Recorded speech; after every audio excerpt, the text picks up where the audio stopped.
అతిథి అహల్య రూముకు వచ్చేస్తుంది. రాగానే అహల్య ట్యాబ్లెట్స్ వేసుకుంటూ ఉంటుంది. అప్పుడు అతిథి వచ్చి అవి లాక్కుంటుంది. లాక్కుంటే ఇదేంటి, నువ్వు ఈ ట్యాబ్లెట్స్ ఎందుకు వేసుకుంటున్నావు అని అడుగుతుంది. అప్పుడు అహల్యకి ఏం చెప్పాలో అర్థం కాక ఇటు అటు చూస్తుంది.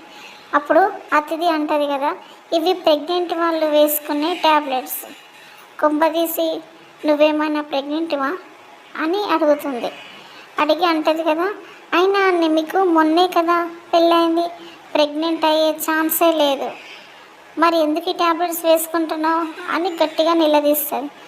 అప్పుడు అహల్య ఏం చెప్పాలో అర్థం కాక ఇటు అటు దిక్కులు చూస్తూ ఉంటే అతిథి ఆ ట్యాబ్లెట్స్ తీసుకొని అహల్యను పట్టుకొని బయటికి వెళ్తుండగా, అతిథి ఉండు ప్లీజ్, నా మాట విను అని అహల్య పరిగెత్తుకుంటూ వస్తుంది. అహల్య అతిథి వెనకాల. అప్పుడు అతిథి అసలే వినిపించుకోకుండా హాల్లోకి వచ్చి అందరూ రండి అని అరుస్తుంది. అప్పుడు ఇంట్లో వాళ్ళందరూ బయటకు వస్తారు.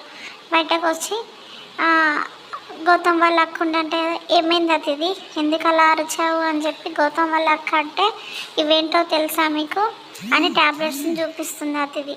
చూపిస్తే ఏంటి అని చెప్పి అడిగితే, ఇవి ప్రెగ్నెంట్స్ లేడీస్ వేసుకునే ట్యాబ్లెట్స్, ఇవి అహల్య వేసుకుంటుంది అంటే అహల్య ప్రెగ్నెంటా అని అందరితో అంటుంది.